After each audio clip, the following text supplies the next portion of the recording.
Results call for the second quarter and the first half of 2025. I'm joined here in the studio by our CFO Jenny Aschman-Hackvinius and our CEO Christian Cederholm.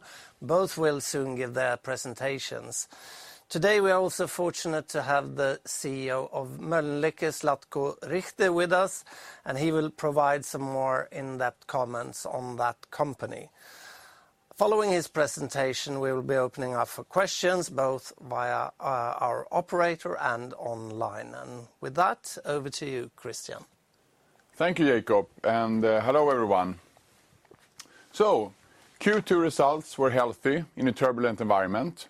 Our adjusted net asset value grew 3% in line with the SIXRX return index. Our TSR, however, was minus 5%, reflecting a wider discount. In times like these, we stay close to and support our companies, as many are focusing a lot on cost efficiency and agility. We have continued to see significant investment activity across the portfolio, reflecting attractive opportunities in all three business areas. Our financial position remains strong. At the end of the quarter, our net asset value stood at 961 billion Swedish. Let me briefly go through the three business areas, starting with listed companies that represents about 70% of our portfolio. Listed companies generated a total return of 6%, ahead of the SIXRX return index that gained 3%. Saab was the main driver of our outperformance. During the quarter, we invested 1.2 billion in Ericsson. And we continue to see Ericsson as well positioned to deliver profits and cash flow and to find new growth avenues over time. We've entered a contract to divest 5 million shares in SEB in order to avoid potential regulatory implications from our ownership increasing as SEB buys back and cancels shares. We remain positive to SEB's long-term potential and we're comfortable at an ownership at or around the current level. The portfolio companies continue investments to future-proof the long-term competitiveness. And ABB Robotics' new product families from China is one good example of this. Now over to Patricia Industries. Total return for Patricia Industries was minus 6%, including cash, with significant headwind from multiples and FX. Our major subsidiaries grew sales organically by 5%, driven by Advanced Instruments, Laborie, Zornova and Mölnlycke. And as in previous quarters, innovative products continue to drive significant growth in several companies. Adjusted EBITDA declined by 1%, impacted by low profitability in Mölnlycke, where margins were lower, again with significant headwind from the weaker dollar. Mölnlycke and publ both distributed capital to Patricia Industries during the quarter. Mölnlycke 200 million euros and publ 1.5 billion Swedish. This is a testament to the strong cash flow generation in the Patricia Industries portfolio companies. Chuck Witkowski was appointed new CEO of publ, effective as of July 1st, and we're really happy to have found a strong internal successor to Bengt, who's done an outstanding job developing publ during his tenure. After the quarter, on July 10th, Advanced Instruments closed the acquisition of Nova Biomedical. Patricia Industries contributed $1.6 billion to finance this transaction. And as you know, we're really excited about this combination. Together, the two companies create an innovative, diversified and global life science tools platform with attractive long-term prospects based on, for example, a strong product portfolio across the biopharma and clinical markets. Global presence with direct sales in key geographies and with low overlapping call points. And a scale and really strong R&D capability, boding well for continued innovation. As you can tell from the pie charts here, the combined company will have roughly 2/3 of sales from clinical and 1/3 from biopharma, with the latter growing faster over time. About 60% of sales come from the US, and with strong presence also in Europe and in APAC. And about 70% of sales come from consumables, which of course improves the stability of the business. For the major subsidiaries and our 40% in 3 Scandinavia, In aggregate, reported last 12-month sales was 67 billion Swedish, and EBITDA was 16.7 billion. Now, please note that this is all in Swedish kroner, so of course sensitive to foreign exchange rates. Investments in EQT is our third business area and make up about 10% of the portfolio. Here, we had a fairly busy quarter. In Q2, total return from investments in EQT was 4%, driven primarily by the appreciating share price in EQT AB. During the quarter, we acquired shares in EQT AB for a total of about 800 million Swedish, increasing our ownership by 0.4 percentage points. We think EQT has a proven business model that has consistently generated attractive returns to its fund investors, and this of course supports its ability to raise funds even in this tougher environment. We also co-invested alongside EQT 10 in Fortnox. Fortnox offers vital software-based infrastructure supporting Swedish small and medium-sized companies and has an impressive track record of profitable growth. This will be a passive minority investment, and we view this as an extension of our fund investment in EQT 10. From time to time, we will selectively look at co-investment opportunities as a complement to our fund investments. During the quarter, we invested 2.6 billion in this Fortnox acquisition and expect to invest another 1.9 billion once EQT's bid is finalized. Finally, we committed capital to the new EQT Infrastructure Transition Fund, a new member of the infrastructure funds family, backed by a team with a really strong and long track record. So, to summarize, we have a strong platform and clear strategic direction. To continue to deliver, we focus relentlessly on performance, portfolio, and people. When it comes to performance, profitable growth, of course, is the main driver over time for our companies, and our companies continue to invest in future-proofing. At the same time, as mentioned, several companies are currently sharpening their focus on cost efficiency. On portfolio, we continue to see and execute on investment opportunities across our businesses, and we maintain a strong financial position. As for people then, we're committed to broadening our network and to always strive to have the right person in the right place. With that, thank you, and over to you, Jenny. Thank you, Christian, and good morning. So let me take you through the financials. So in Q2 2025, we had a adjusted net asset value of 961 billion. And this implies an increase of 3% compared to Q1. For the quarter, performance was mixed across our business areas. Listed companies increased with 6% and investments in EQT increased with 4%. Patricia Industries, however, decreased with 6%. And this implies a total return of 3% for the quarter and 1% year to date. And now I will comment specifically on each of the business areas, and I will start with listed companies. So within listed companies, share price performance was mixed. Saab was a strong contributor also this quarter, followed by Wärtsilä. We saw positive share price development in most of our companies. However, Atlas Copco, AstraZeneca and Electrolux had a tougher quarter looking at total return. Total return for listed companies' portfolio was 6% compared to SIXRX benchmark of 3%. And as for absolute contribution, Saab and ABB were the biggest contributors, while Electrolux, Atlas Copco and AstraZeneca, naturally then from the previous slide, contributed negatively during the quarter. And then moving on to Patricia Industries. In Patricia Industries, we saw a 6% decline in estimated market values, and that's compared to Q1. So from 214 billion to 202 billion. And this decline was almost in full explained by lower valuation multiples, but also to some extent negative currency impact. And as for the lower valuation multiples, they reflect average peer stock price development over the last quarter. The decline was, however, somewhat offset by underlying earnings growth and cash flow generation in the portfolio companies.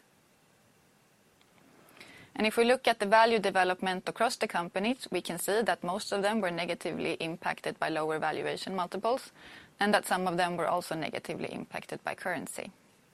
Worth noting here is the capital distribution from Mölnlycke of euro 200 million and from publ of 1.5 billion Swedish kronor. And then commenting on performance across the companies in Patricia Industries, again, it was mixed. And I will highlight a few themes, and I will comment specifically on Mölnlycke on the next slide. So first, to highlight the positives, we saw a strong organic growth in advanced instruments in Labori, Sarnova, and Mölnlycke. And as for advanced instruments, we saw notably strong clinical instrument sales, and that's due to the launch of the Osmo Pro Max, but also strong growth within consumables. And we will report on the combined entity, Nova Biomedical, from Q3 as the first quarter. And for Q2, I can comment that the combined business grew in line with the historical average. For Labori, we continue to see good runway with the Optilume products. In the short term, comps are getting continuously tougher as the Optilume urethral strictures is included in benchmark quarters. But longer term, there is a lot of potential in both urethral strictures and the more recently launched BPH product. Peab and publ, they had a tougher quarter when it comes to sales growth, but profitability held up well. We continue to see tougher performance for Bronability and Atlas antibodies, and that's because market demand remains weak. And for Atlas antibodies, we are also seeing some increased competition from low-cost alternatives for some of the products. And then moving on to Mölnlycke, and we will listen to Zlatko in a few minutes, so I will keep this on a high level. Before the quarter, Mölnlycke had good sales growth, driven to a large extent by wound care, which grew 11% organically for the quarter. Profitability, however, was unsatisfactory, and that is in part explained by external factors, and that's primarily the negative effects from a weaker US dollar, but also to some extent tariffs, from which we started to see an impact later in the quarter. And these external factors impacted the margin with roughly 3 percentage points. And then on top of that, the slowdown in ORS also weighed on profitability. But as mentioned in the report, Mölnlycke is accelerating the work to find efficiency improvements.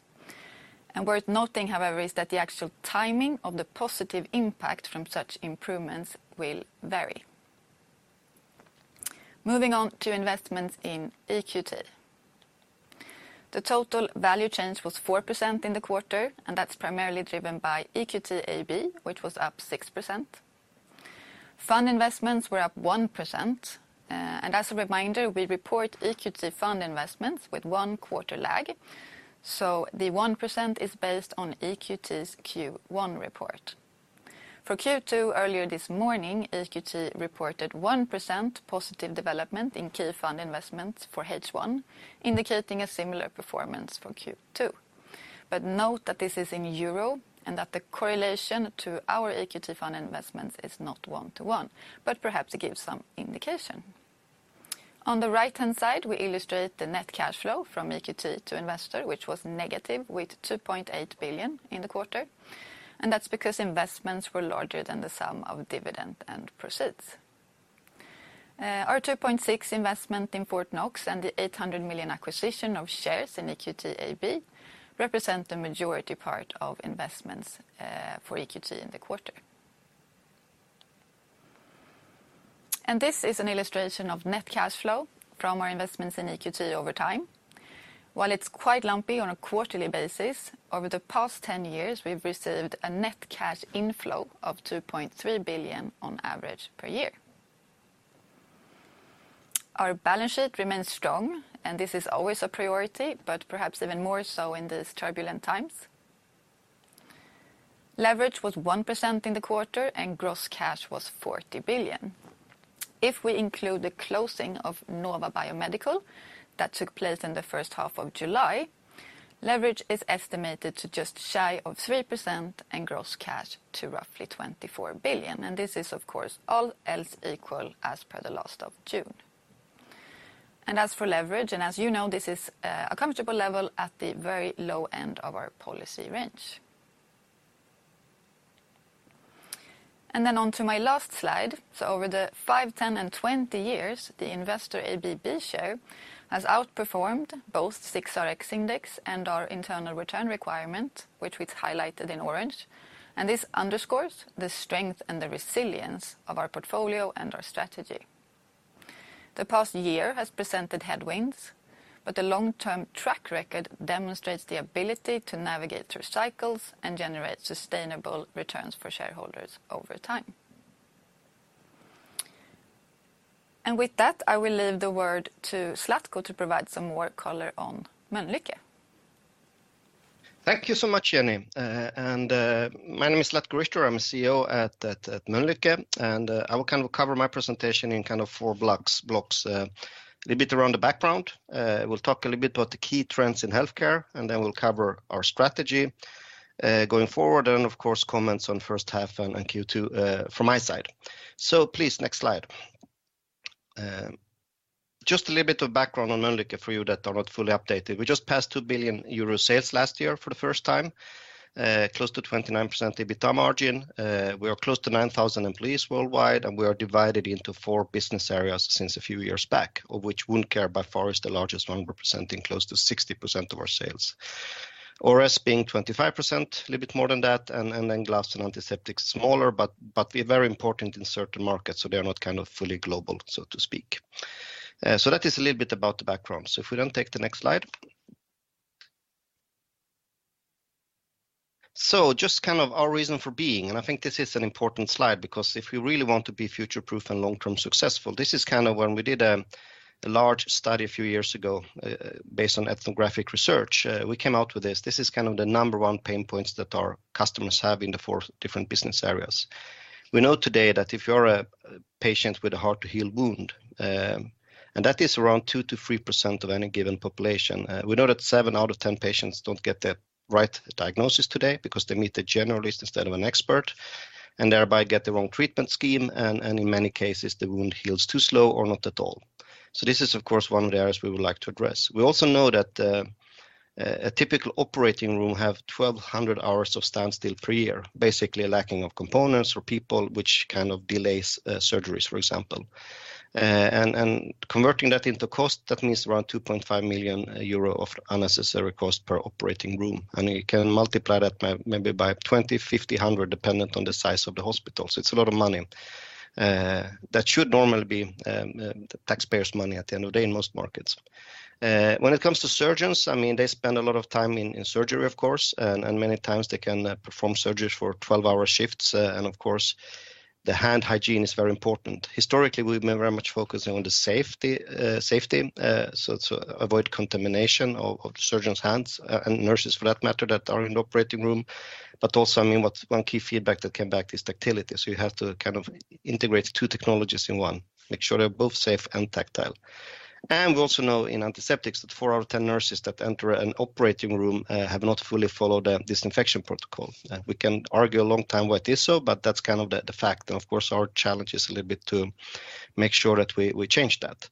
And I think why I'm showing this slide is that this is kind of the big part of our focus to make sure that we kind of contribute to the global healthcare, but also make sure that if we solve these problems, are seen as a leading player in the respective business areas that we act within. So next slide, please. So then let's move a little bit into the background. I mean, the last few years, I think Mölnlycke has performed well. We operate in a market which grows somewhere 4.5 to 5% per year. We managed to accelerate growth. The last 3 years, it's been around 8% from a historical level of 3%.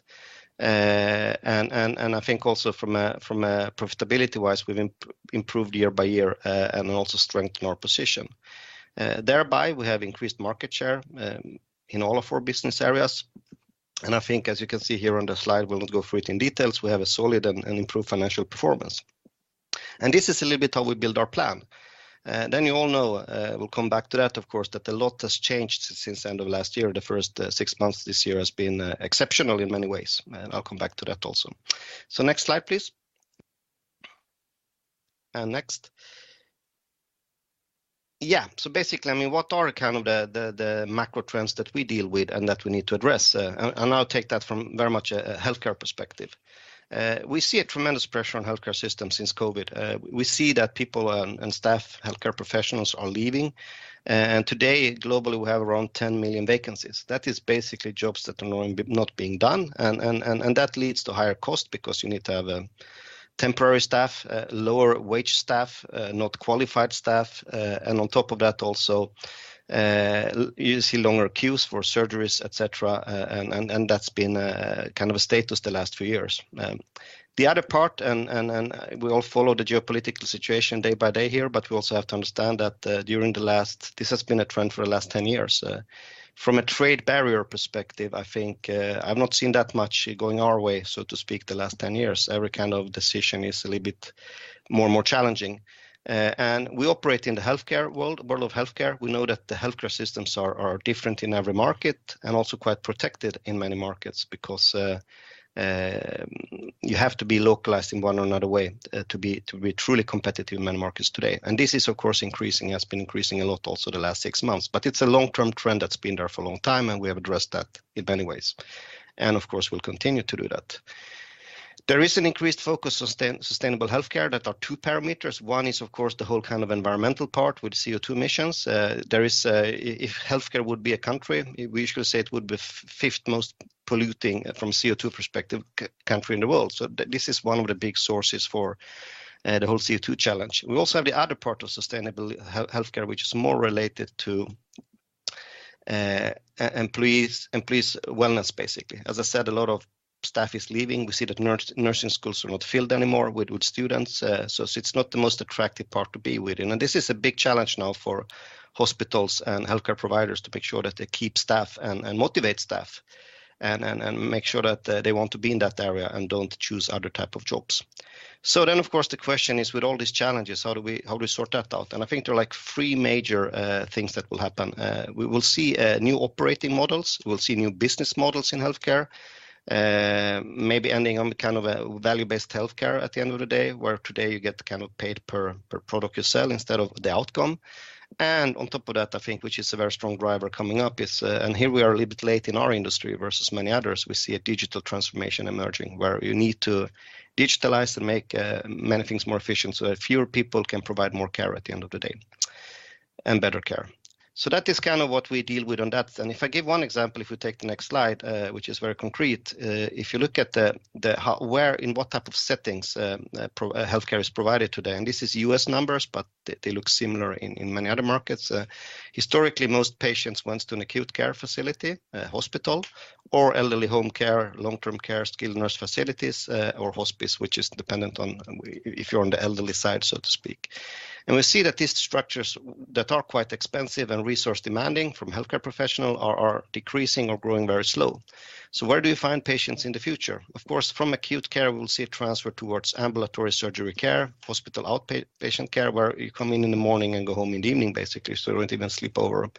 We'll see knee factories, hip factories, shoulder factories, if I may call it like that, where surgeries are performed. Very specialized.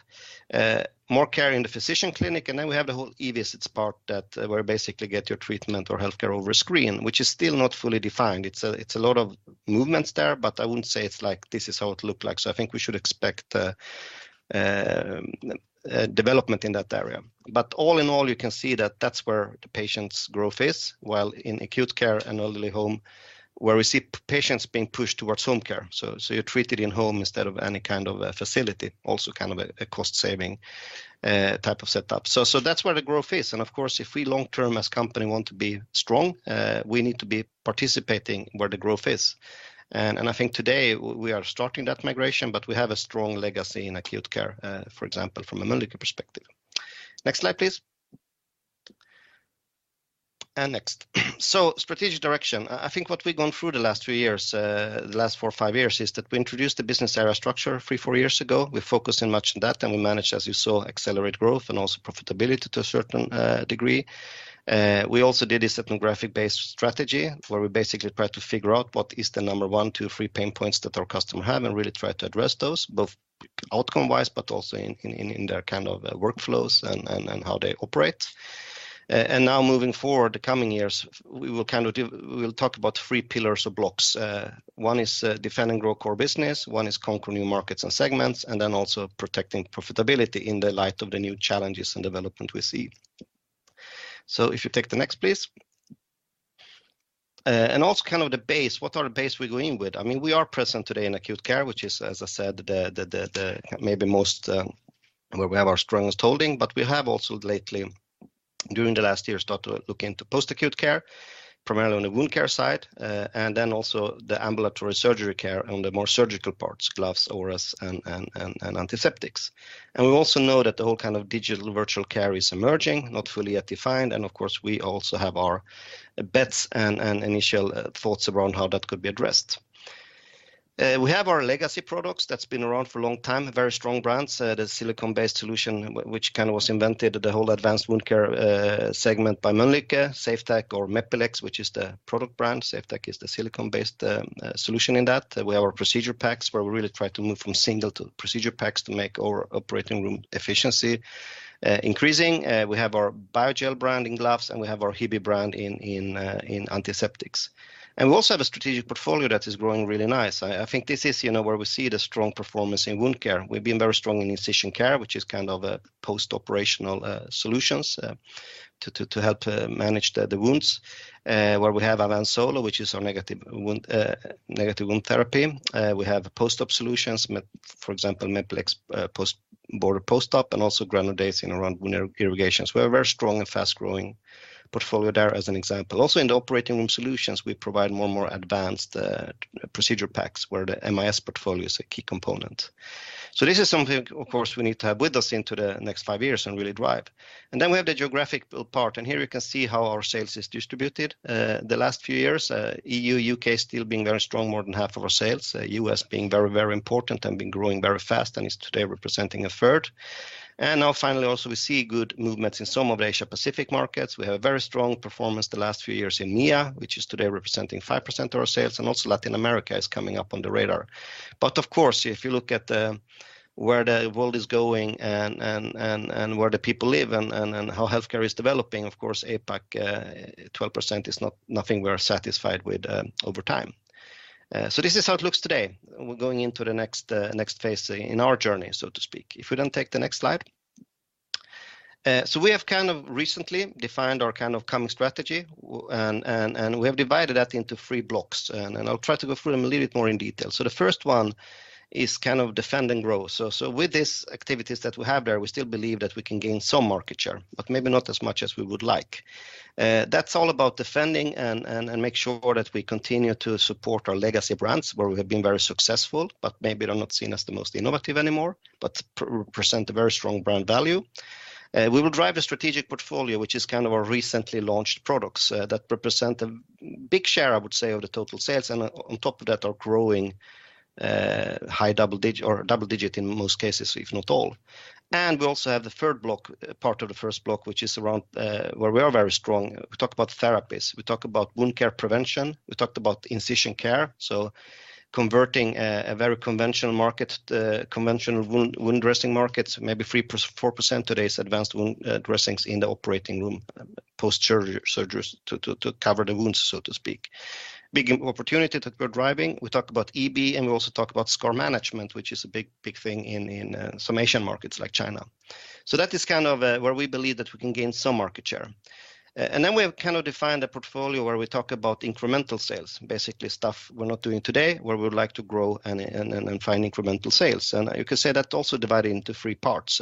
Again, as I talked about before, enter the non-acute segments, post-acute in wound care and ambulatory surgery care in the more surgical parts, and really try to understand how we can be successful there. And that is, a different world to a certain degree. It's different dynamics. We will continue to invest in key geos, and then the 3 markets that we've defined is Saudi, China, and India. And I think Saudi is kind of now. We've been successful the last few years and continue to do that. China has come up as a very strong growth driver for us the last years, and we'll continue to do that. And maybe India is then more like latter part of the strategic plan, where we have to build up momentum. But we also know that India is soon to be the third largest market from a GDP perspective and growing very fast. And then, of course, we have some post-acute bets also. And then to commercialize both radical innovation that we have in the pipeline in the different BAs, but also, as for those of you that has followed, we made some M&A bets also lately. MediWound, which is the company that offers enzymatic debridement that we believe in, and also SIXRX, which is the DFU monitoring, diabetics foot ulcer monitoring or prevention. So that is also areas that we'd like to kind of commercialize the coming years. And then, of course, if you combine 1 and 2, we still believe that we should be able to clearly gain market share like we've done.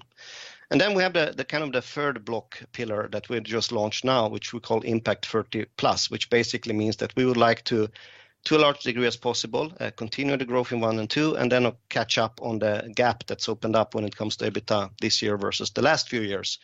And of course, I'll come back a little bit on the why, but it's a long-term data-driven transformation approach. So we've done, of course, some short-term measures as well to really maintain OPEX and cost, but we also now defined kind of next steps that we would like to look into. And I think what we do now is that we basically, from a data-driven perspective, try to find what is best practice. We kind of defined 6 areas that we deep dive into and that will go through the coming years. One is to make sure that we have a solid market profitability in all markets for all BAs. We talk about streamlining the R&D and innovation portfolio to make sure that we really focus on those projects that deliver against the strategy. We talk about operational efficiency, so we'll go through our factories and make sure that we have strong COGS programs there and deliver on those. We talk about organizational efficiency, span of control layers to make sure that we have a modern and up-to-date organization. We have the other projects, IT and non-R&D related, that we also will go through and really streamline, make sure that we run them tight. And then we have the kind of the final area, if we call it like more of a business hygiene. We talk about travel, we talk about external services, and also be very mindful in spending to make sure that we now, the coming 5 years, become at the end of the day, a super efficient company. So that is the 3 pillars that we will operate within, and we'll quantify them as much as possible down the road internally, of course. If we then take the next slide. So let's look a little bit in the business highlights and what we've done. So first half this year, I mean, as you have noticed, we announced that a few weeks ago, we did the largest ever investment of 115 million euro to expand our manufacturing capacity in Brunswick. As you see, our wound care business is growing strong organically and has done so for a long time, and we have to make sure that we have the capacity needed. Now this landed in US, and of course that's been planned for a long time. But this has been part of our long-term, make sure that we have a good geographical balance and a footprint when it comes to capacity. And we will of course be operational here with this factory in 2027, so it takes some time to build it, of course. We secured $400 million in financing with a Swedish export credit, cooperated with them to support our global expansion strategy. We also distributed, as Jenny and Christian mentioned before, 200 million euro to Patricia this spring. And we announced, as I mentioned before, an investment into this diabetic foot ulcer monitor company called SIRON, which will help out to make sure that we have fewer DFUs down the road. We also, which is a prior investment, that we have a joint venture in Saudi, in Jeddah. We opened up our procedure pack manufacturing plant in early this year, and it's now being ramped up to make sure that we satisfy the need in that region and market. And also we reached 100% renewable electricity, our target there during the first half as part of the SBTi initiative that we are committed to. Next slide, please. And then let's a little bit look at the specifics of Q2. Again, 7% organic growth in constant currency, mainly driven in wound care, where we had 11% growth, as you'll see. And if I have to pick a few markets that had a strong performance in Q2, it was China, Middle East, especially Saudi, Latin America, and US. We see gloves and antiseptics in a mid-single-digit growth arena and also stable, I would say. And then ORS had a weak quarter with a 2% negative growth. And primarily that challenge is in EMEA, where the comparables were tough. But I think this is the area where we need to focus now and make sure that we could get back on track from a growth perspective. If we then take the next. And then looking at the profitability part, EBITDA development, and of course, wound care growing and being the most profitable business area we have helps out from a mix impact. We had a negative impact from FX in the quarter, around 15 million euro, which is weakened dollar, but also strengthened Swedish krona, where we have a lot of our operations. Of course, some negative effects in ORS and glass when you don't have the full volumes, that hits us a little bit. We've held back on OpEx, so very moderate increase that, and we started mitigation activities already in Q2, but of course they will now accelerate in Q3 and Q4. And also going forward into next year. And then, of course, now we see kind of the evolving landscape when it comes to US tariffs, somewhere around 5-ish million euro hit in Q2. So it's like 20-ish total with tariffs and FX. And of course, this is a little bit up in the air, as you all know, because we have not yet been hit fully by the end outcomes. We don't know that. And we are a little bit dependent on Malaysia and EU, of course, where we have production and imports to US. All this being said, half of our sales in US are localized already. So it's not so that we only have imports. So it's big share. Half of it is already localized, so to speak, since before. We have 2 factories of our own in wound care, and we also have a contract manufacturer in antiseptics based in US. So we'll see what happens there. But of course, here we have to do a lot of scenario planning and of course, a lot of mitigation actions and looking into what flows we have, etc. But this is something that is affecting us quite big time right now, and a lot of focus on that. Next slide, please.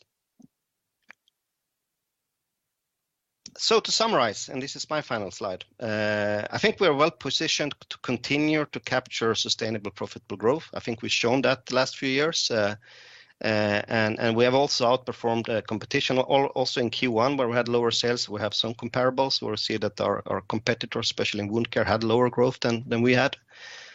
We have a robust operating model with the BAs. We have well-integrated strategic priorities. We'll continue to execute on those. We are and have to continue to navigate geopolitics. I mean, being in the world of healthcare, we know there is maybe more geopolitics here than some other areas, since each healthcare system is specific for that country and also protected in some cases. And being local, whether it's manufacturing or something else, is important in many markets to be a credible player and be able to participate, so to speak, in the business for real and not just as a very much of a niche player. We landed our new strategy, which is also encompassing, as you saw, a focus on efficiency and make sure that we protect our profitability. And of course, but still 2 out of 3 pillars or blocks in the strategy is to grow and gain market share in different ways. So by that, thank you so much, and I hand back to Jacob. Thank you very much, Zlatko. Thanks also to Jenny and Christian for your presentations. It's now time to take your questions, and we will start with the questions through our operator. Heidi, please. Thank you. If you wish to ask a question, you will need to press star 11 on your telephone and wait for your name to be announced. To withdraw your question, please press star 11 again. If you wish to ask a question via the webcast, please type it in the box and click submit. We will take our first question. The question comes from the line of Linus Sigurdsson from DNB Carnegie. Please go ahead. Your line is open. Okay, great. Thank you very much. So you mentioned an assumption of remaining tariff impact in some areas with softer demand here in the report. Could you just give us some color on where you're currently seeing these effects most clearly? Thank you. I think, I suppose that was to me. Well, it was for Christian, actually. Sorry? You can start, Zlatko, if you like. Yeah, I can start. I mean, and tariffs is, We follow that very thoroughly. I mean, April 2nd, the tariffs were announced. We have a global supply chain. So it's not only so that you really have to, I mean, we spend a lot of time to make an end-to-end analysis, basically, to understand all the flows. It's not only final manufacturing that is affected, also where you have your supplier base, etc. And many products, components are floating in and out of countries during their value chain, so to speak, to end up as a finished product. But I mean, we are very dependent at the end of the day where Malaysia will land and where EU will land, because that's the two main, I would say, main sources into US. Malaysia, where we have our glove production, and EU to a large degree, where we complement our US manufacturing from EU in wound care. And again, I mean, we're following this day by day. I mean, it's been 10%, it's been 30% from EU, it's been 20% from EU. Malaysia has been 24 now. Right now, it's 25, and I think that is kind of what we try to figure out, you know. And of course, mitigation plans there is to look at flows. Can you change those? Also, can you do some structural things, technical things also? And of course, at the end of the day, moving into the next year, we'll start to discuss prices with customers. But we need to know the base and have a solid starting point. So that is a little bit where we see. The other question was around softening of top line. I think in wound care we have a very strong performance all over. Maybe lately it's been a little bit weaker in some European markets. Operating room solutions has experienced a little bit more challenges in Middle East this year, but also this is due to a strong legacy, a little bit in Europe also. While gloves and antiseptics has been more stable. So it's, you know, I don't see a super clear trend on demand. More than in general, it's a little bit, at least Q1 was a little bit lower than last year for us and everybody else that we compete with. Q2 a little bit better. 7% growth is kind of not that far away from where we would like to be. Thank you, Zlatko. Did you want to offer some context as well, Christian? Maybe just to add from, thanks, Zlatko, just to add from an overall portfolio perspective, what we see, I mean, if you look at the direct effects, first of all, just as Zlatko mentioned, we're starting to see some direct effects, especially in the latter part of Q2. So basically the tariffs hitting the P&L, if you want. But we would say that still the indirect effects of the tariffs are probably the more dominant. And what that does is, of course, it adds to the general uncertainty. And so clearly we think it has a softening impact on demand in a number of subsectors. I mean, we see weak end demand in, for example, construction, consumer, automotive, semiconductors, etc. Okay, I appreciate both those comments. And then a second question on Mölnlycke. If you could just give some color on these accelerated efforts to find efficiency improvements. I mean, I understand that the timing will vary, but anything you can say sort of about near-term order of magnitude and where in the business, et cetera, is super helpful. I think it's hard to give, you know, exact numbers, but I mean, what we do strive and aim for is, you know, to kind of close the gap that we're hit by when it comes to FX and tariffs, basically, to go back to, call it historical EBITDA levels or historical that we have the last few years. And now we have a few percentage points gap. Of course, it's again dependent on how the Swedish krona US dollar will continue to develop, what will happen with the tariffs. So I see a little bit like two buckets. You have like the bucket, you know, where we have tariffs and you have tariffs, you have, FX, you have to follow kind of the global development of the economy.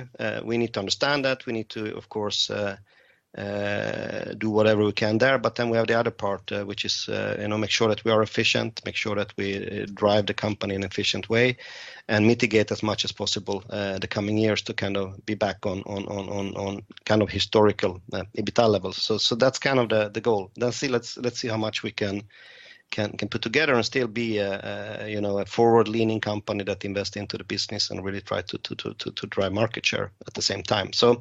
But if I have to give some kind of, you know, objective target, that is, let's try to close the gap as much as possible. And short term, that is hard because a lot, you know, the effects happen basically in Q2, and the same with tariffs that we don't know. So that means also now going forward, and we need to be very agile at the end of the day. But that's kind of what we try to do, and those is the effects we would like to get out of that. But also to be a very efficient company going forward. It's a little bit switching gear. We've been a little bit more driving an aggressive strategy. Now we have to kind of continue to do that selectively, and then on top of that, make sure that we manage our business in a good way as possible. Right. Thank you so much. And then my final question is on the wound care expansion in Maine. If you just say anything about sort of how this investment will be phased, and should we expect like any material near-term one-offs or anything like that? Thank you. No, I think this is again expansion. We see that we reach our capacity limitations. Of course, we are very proactive here, so we try to be out in good time, so we never ever come into challenges so that we cannot deliver. It's kind of a 2-year project. So if you have to say phasing, maybe let's say big picture, 1/4 of the investment this year, half next year, and then the rest in 27, and then we should go live end of 27, which basically means that we have additional capacity by then. And of course, we will, since it is a US factory, we'll make sure that we skew it or face it towards the US portfolio and market need, of course.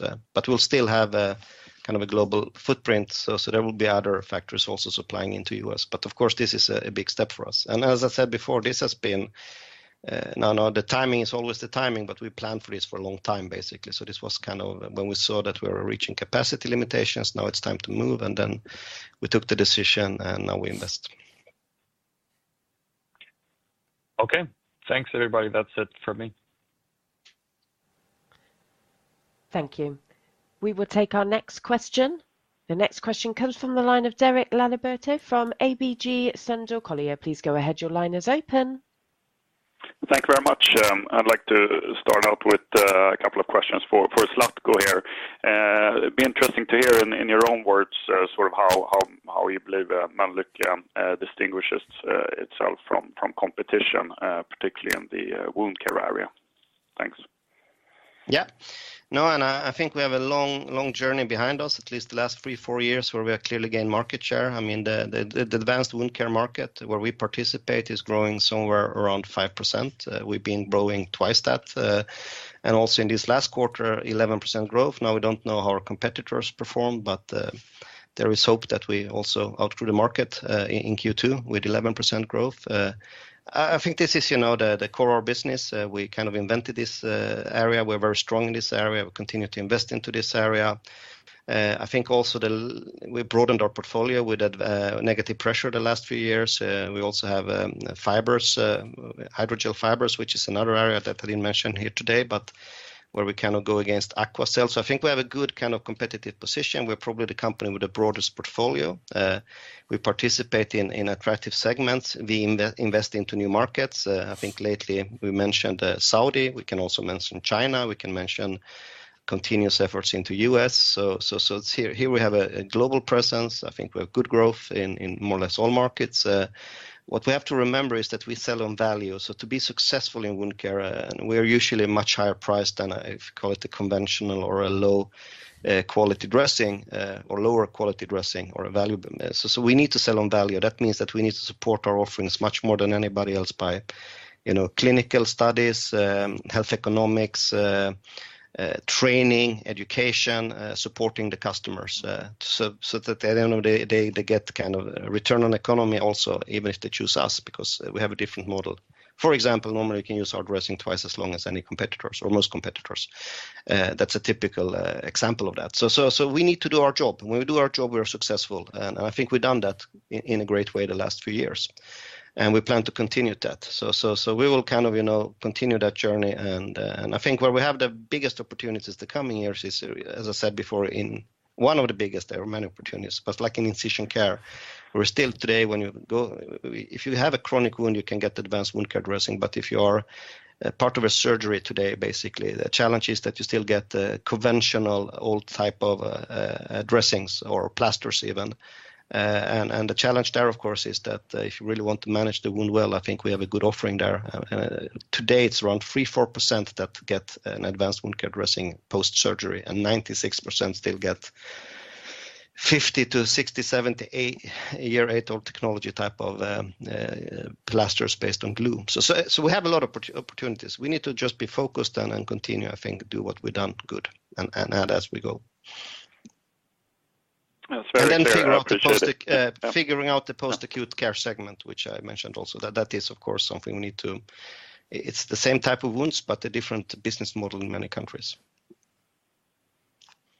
Okay, great. And then I was wondering, could you give some flavor perhaps on the margins in the different BAs? I mean, is there any sort of negative underlying pressure in wound care and also looking at the group adjusting for these FX and tariff effects? It still looks like the underlying margin for the group is at close to the highest levels. I mean, we've seen in recent years at around 30%. Is that a correct interpretation, or? Yeah, I think all 4 BAs has been hit, if I may call it, similarly. Then, of course, when the tariffs kicks in, that might hit. If Malaysia is high, of course, that will hit gloves, and EU will hit wound care, and then maybe antiseptics will not get hit because they have local manufacturing in US. So that we have to take into account. But otherwise, I think it's the same kind of distribution as before, but they're all a few percentage points lower than they were last year. So it's kind of hit everybody, kind of all BAs similar from a percentage point decrease. But then, of course, wound care is by far the most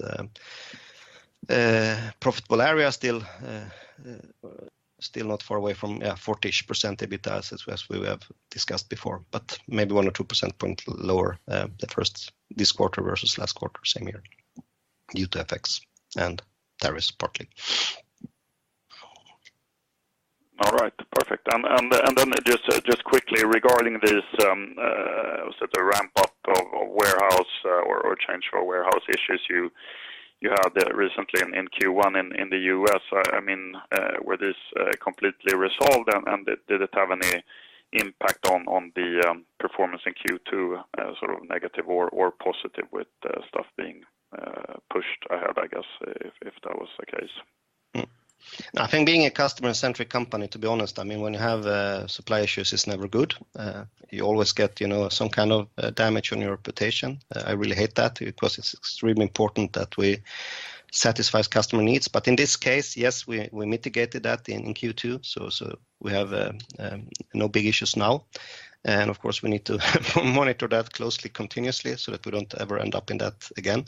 It was maybe not the biggest hit ever, but of course, when you end up in back order type of situation, it's not good. So that's something we need to work hard to avoid also in the future.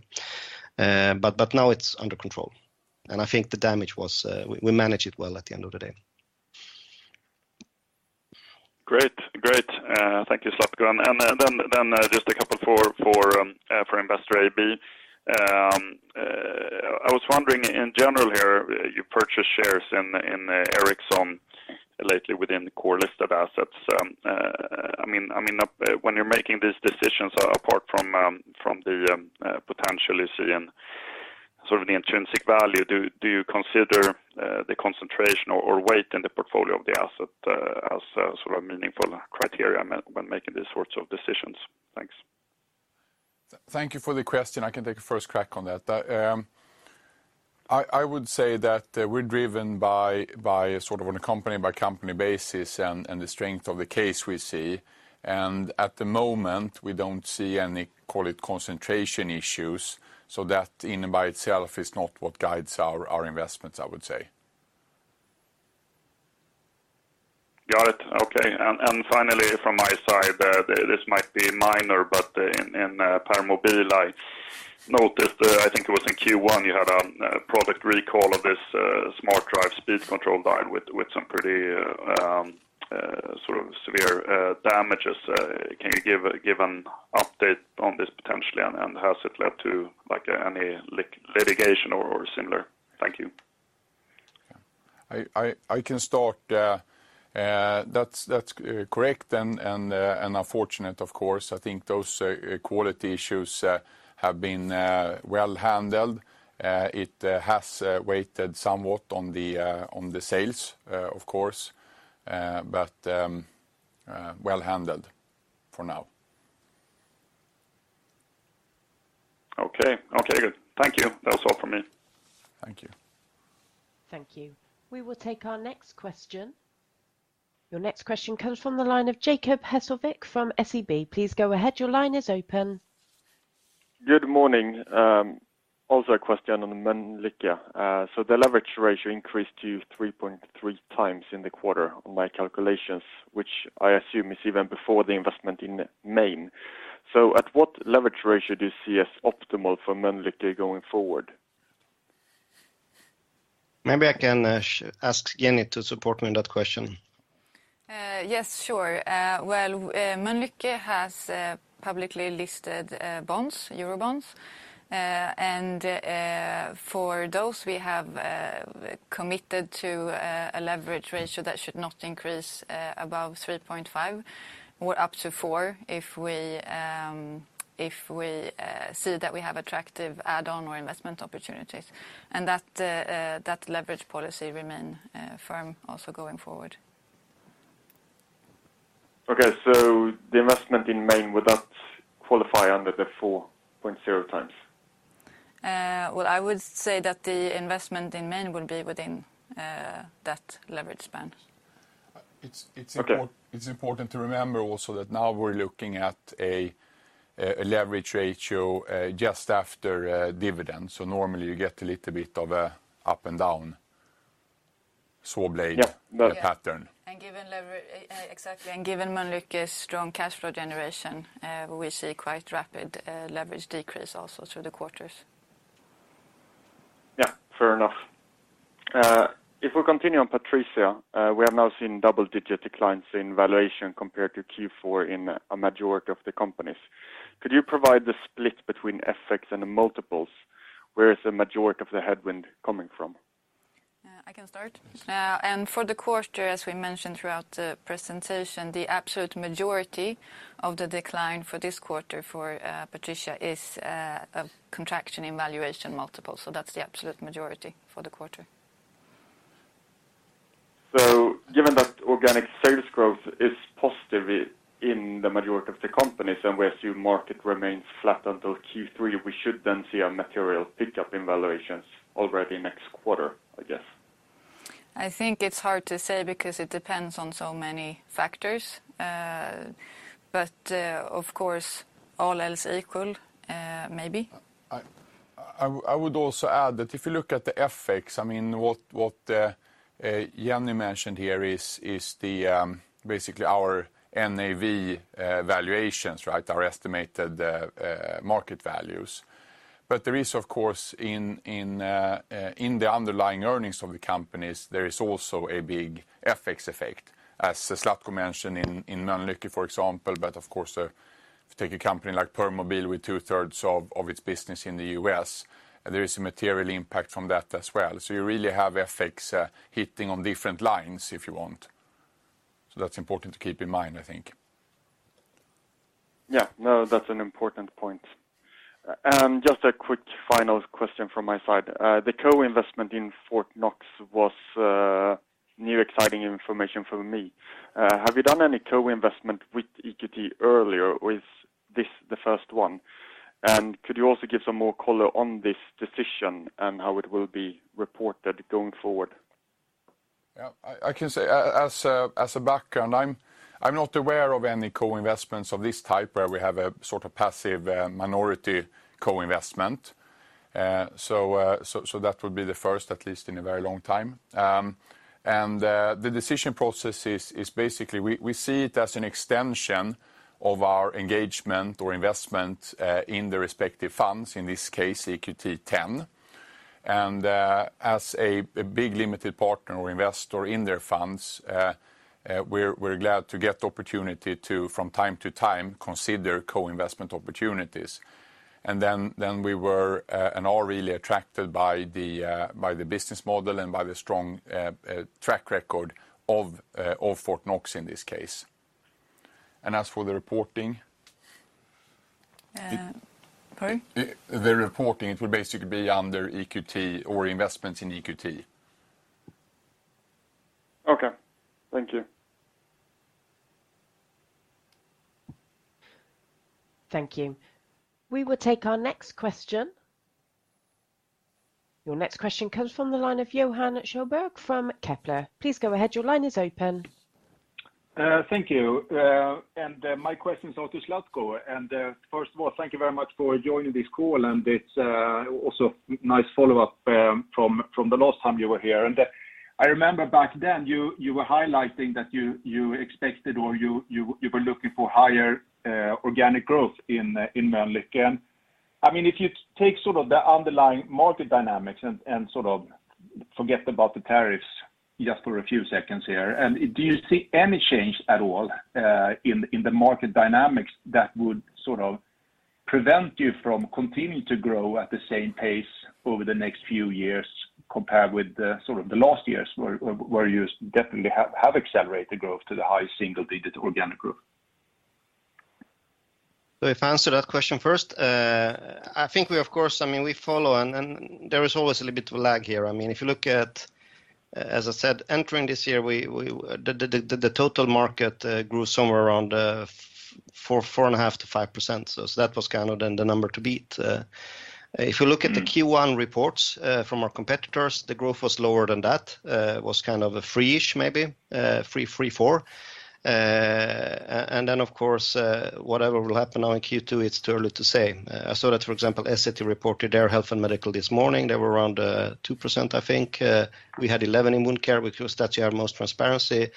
But there is many companies that will report. So it's a little bit of a lag. It's a little bit hard to answer. But of course, you know, if the market grows 4 or 5%, then if you have an ambition to grow twice that, that's close to 10, 8 to 10 maybe. If it's 3, 4%, then it's of course lower. So, and of course you cannot outgrow the market. You know, there is limits, of course. So we will adapt to reality here, of course, in our plans. But because that also means that, you know, to grow X%, you need to invest Y%. You know. And that's where we now try to figure out what is the kind of the growth to make sure that we outgrow the market, but we do that in an efficient and sustainable way. And that is, of course, when things change very fast, an analysis we have to do, and we'll see what that is. But we follow that, and of course, super curious to see how competition will deliver their Q2 numbers, especially on the growth, because that will give a little bit of a direction.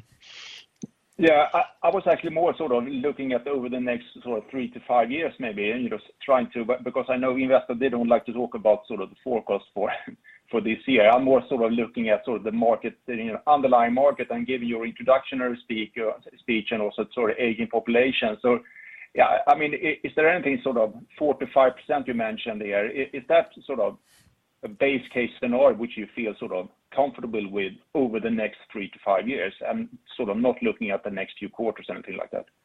No, I understand that. And you know, it's really hard to answer that question. I think historically it's been 4 to 5 years, quite stable. Will it be that in the future? Then that's a given. If something else, then we have to adapt to that. So, and there is more uncertainty right now than it's kind of, if I may say, and I've been in medtech now for 28 years, so I have some experience, and I'm not sure it's been this uncertain ever before, to be honest. And if you look sort of looking at these different business areas, do you see, are you because I mean, at the end of the day, I mean, it's the wound care business sort of which sort of decides where overall the high margins here. Is that when we're talking about the 4 to 5%, are we talking about wound care business, or are we talking about the whole Mölnlycke?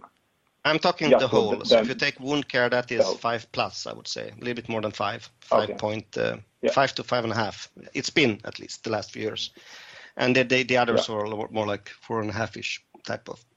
Okay, and when you're talking about sort of do you feel more uncertain for wound care over the next few years? I mean, just talking about this 4 to 5% once again, or do you feel more comfortable with the wound care outlook?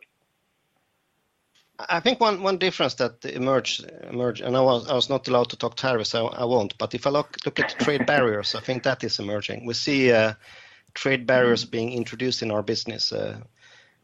Recently, EU is now talking about that all tenders above 5 million euro will be closed for Chinese companies. Exactly how that will pay out, I don't know. And then, of course, China makes countermeasures on that. So So we need to have a kind of take the geopolitical part, the geopolitical trend into account here, which basically means that we need to figure out how we are seen as a local player so that we can bid on the tenders we want to bid on. And that is a key action that we have to take if we want to kind of continue to grow down the road. That is different. You cannot, you need to be low, and that is usually manufacturing or something like that, parts of manufacturing, a few steps in manufacturing. And I think if you want to have my kind of 5 to 10 years view, we need to do much more of that to be relevant in some markets. And then I talk about the big markets: China, India, US, EU, Middle East, etc. So that is kind of the new game. And then it's a little bit up to us how we make sure that we're seen as a local player that can bid in a credible way on the key tenders, where you usually have a private and a public segment, and the public is usually protected, which is in most of these markets, half of the market, like a Ministry of Health, governmental tenders, etc. And that is what will decide if we can grow at the end of the day, if you ask me, over a 5-10 year period. And if you compare your own sort of geographical manufacturing footprint then and compare with your competitors, how are you compared with those? I think we're in a good shape there because we kind of accepted the reality, not now, but the last 10 years or last 5 years at least. Since I joined, we've really focused on that. So we have established manufacturing footprint in Saudi since then. We opened that factory this year. We are investing in China, maybe a little bit against what many others do, but still to be present there. We talk about India, where we also have plans, and then of course expansion in US. We talk about EU, where we have a very strong foothold since before. So I think there we have done a lot, and we need to do more, but we've done a lot. And then of course it's always, I would say, usually, if you ask me as what's been different now? I mean, in the past, in healthcare and medtech, you produced a little bit where it was low cost. Now you produce where you sell. That's the new era, so to speak. And to be relevant, we need to do that. But I think we are in a fairly good position. But there's much more to do. Sorry, just a final question on your margins, if that's okay. Thank you very much for the 20 million specification, 15 plus 5 here. Just going forward here, how should we look at this, and how much of that will sort of is sticky, so that will continue to impact you, and how much will sort of is just isolated to the second quarter? I'm just trying to figure out how to look at the margin profile for you going forward. Yeah, if you can tell me what FX between SEK and US will be in a quarter, then I can answer that question easier. Yeah, well, let's assume that current FX rates continue then. No, but I think the biggest part is for direct hit. So it should help if it stabilizes a little bit, but it will still be a negative, I think. But it's extremely it's many kind of, it's not that easy to calculate that fully, but and there are many different scenarios. Maybe I can add some color. I mean, as you allude to, Zlatko, there are two effects from the FX. If you take Mölnlycke and first of all, just to establish, I think it's the dollar versus the euro that's the maybe most or most important currency relationship, and also when you look at it in a single quarter, you will have some revaluation effects and then some effects that are basically based on the level rather. And I think it's fair to say that the revaluation effects were the smaller part of the FX effect this quarter. Yes, correct. Okay, so if I understand that, so out of the 15 then, it's the bulk of that negative impact will continue into the second or into Q3, given that there will be no changes on the FX. Is that how I should read it? Sort of, yes. But then again, Johan, as you know, I mean, it's also where FX are during the quarter, etc., etc. But the smaller part was the revaluation part. Okay, cool. Thanks a lot, and thank you very much, Zlatko. Yeah, no worries. Thank you.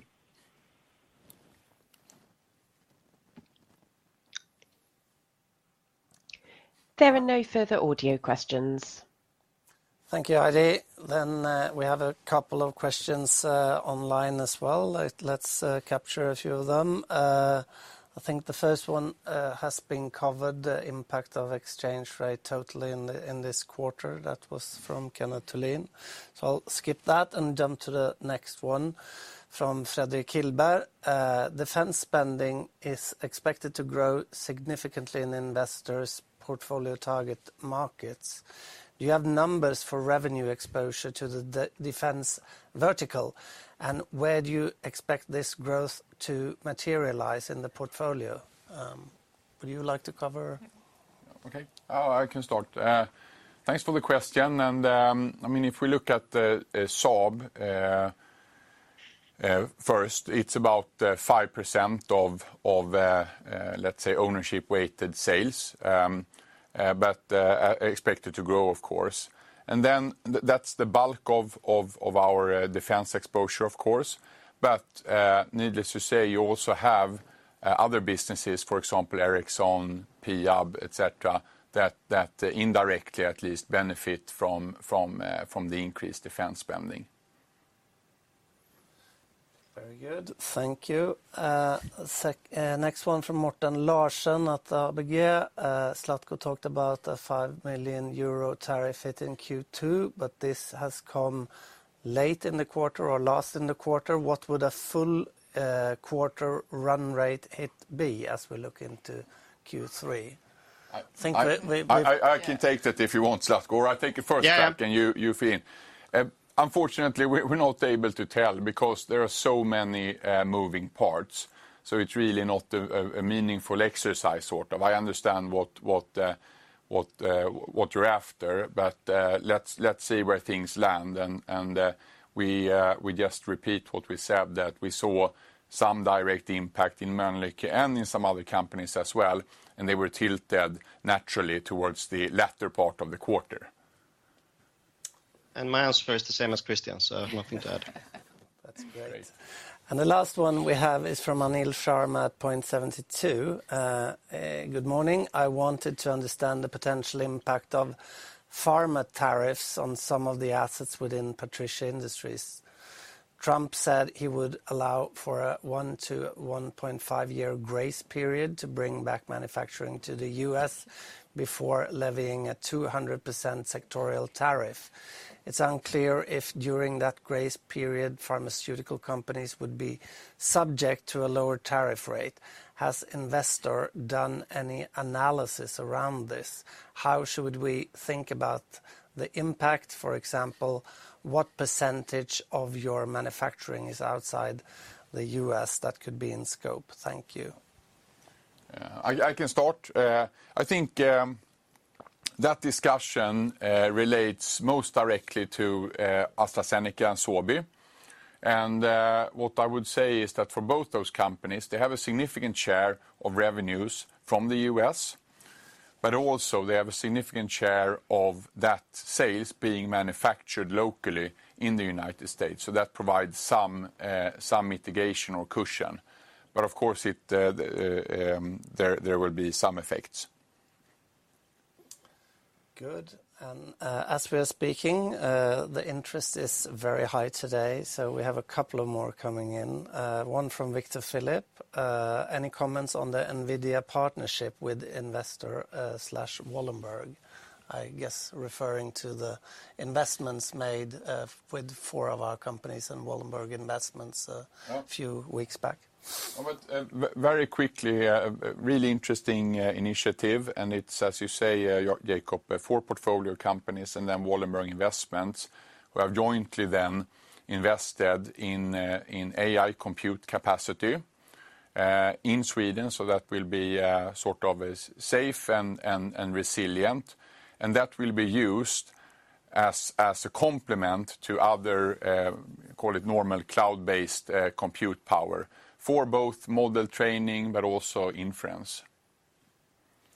Thank you. Final one. Do you have an unified AI strategy for group companies, or does each company have to invest separately? That comes from Shampa at Nagaro.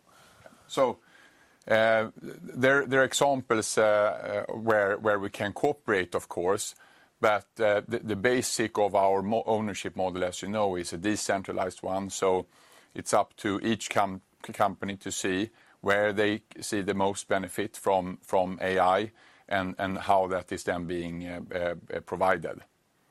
But of course, we do all we can to make sure that good examples, for example, are shared between the companies. Well, I should say that this is one of the areas. I mean, we've said before, there are a couple of, when it comes to future-proofing, it's different for every company. But there are also a couple of themes that run across basically our whole portfolio. AI is clearly one of those. Sustainability is another one. So it's a great question. Good. Thanks a lot for all the questions today. I can't see any further ones. Many thanks to you, Zlatko, for joining us today. Thank you, Christian and Jenny as well. Next scheduled call is our interim report for the third quarter, which is scheduled for October 16th. And until then, thank you and goodbye.